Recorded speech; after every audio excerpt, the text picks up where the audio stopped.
Hello friends, welcome to Thottam Samayal. நம்ம இன்னைக்கு ரொம்ப சிம்பிளான வெங்காய சட்னி எப்படி செய்யறதுன்னு பார்க்கலாம். அதுக்கு நான் இன்னைக்கு 2 பெரிய வெங்காயம் எடுத்துர்க்கேன். ஒரு குட்டி சைஸ் தக்காளி எடுத்துர்க்கேன். 3 வரமிளகாய், கொஞ்சமா புளி, 2 பல் பூண்டு, கொஞ்சம் கறிவேப்பிலை எடுத்துர்க்கேன். இப்போ எப்படி செய்யறதுன்னு பார்க்கலாம். இப்போ நம்ம 1 டேபிள்ஸ்பூன் பக்கமா எண்ணெய் எடுத்துக்கலாம்.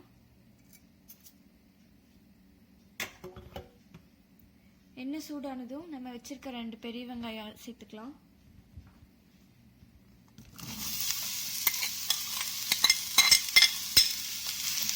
இது சேர்த்துட்டு ஒரு 5 நிமிஷம் இது அப்படியே வதக்குங்க.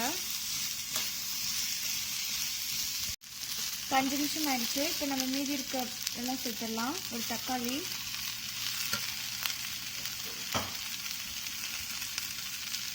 மூணு காஞ்ச மிளகாய், கொஞ்சம் புளி, 2 பல் பூண்டு, கொஞ்சம் கறிவேப்பிலை, இதெல்லாம் சேர்த்துட்டு ஒரு வாட்டி நல்லா கலந்துட்டு இது இன்னும் ஒரு 5லேருந்து ஒரு 10 நிமிஷம் மூடி வச்சுருங்க. நல்லா வேகட்டும்.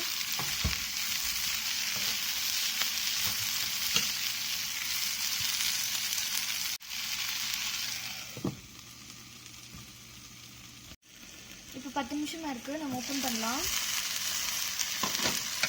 இது ஒரு வாட்டி கலந்துட்டு ஸ்டவ் ஆஃப் பண்ணிடுங்க. இப்போ இது ஆறுனதுக்கு அப்புறம் நம்ம நல்லா அரைச்சி எடுத்து வச்சுக்கலாம். உப்பு சேர்த்து அரைச்சிக்கோங்க. இப்போ நம்ம ஆறுனதுக்கு அப்புறம் அரைச்சி எடுத்தாச்சு. இப்போ இது நம்ம தாளிச்சிடலாம். இப்போ நம்ம தாளிக்கிறதுக்கு ஒரு டேபிள் ஸ்பூன் பக்கமாக எண்ணெய் எடுத்துக்கலாம்.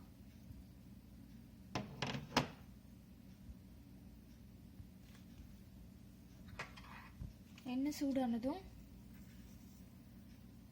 கொஞ்சம் கடுகு உடைஞ்சதும் 1/4 டீஸ்பூன் கடலை, 1/4 டீஸ்பூன் உளுந்தம்பருப்பு, 2 காஞ்ச மிளகாய், அப்புறம் கொஞ்சமாக கறிவேப்பிலை. இது ஒரு வாட்டி நல்லா கலந்துட்டு சட்னி கூட சேர்த்துங்க. இப்போ சிம்பிளான வெங்காய சட்னி ரெடி ஆயிடுச்சு. இது உங்கள் வீட்டில் செஞ்சு பார்த்துட்டு எப்படி இருந்ததுன்னு கமெண்ட் சொல்லுங்கள். லைக் பண்ணுங்கள். தோட்டம் சமையலுக்கு மறக்காமல் சப்ஸ்கிரைப் பண்ணுங்கள். தேங்க்யூ.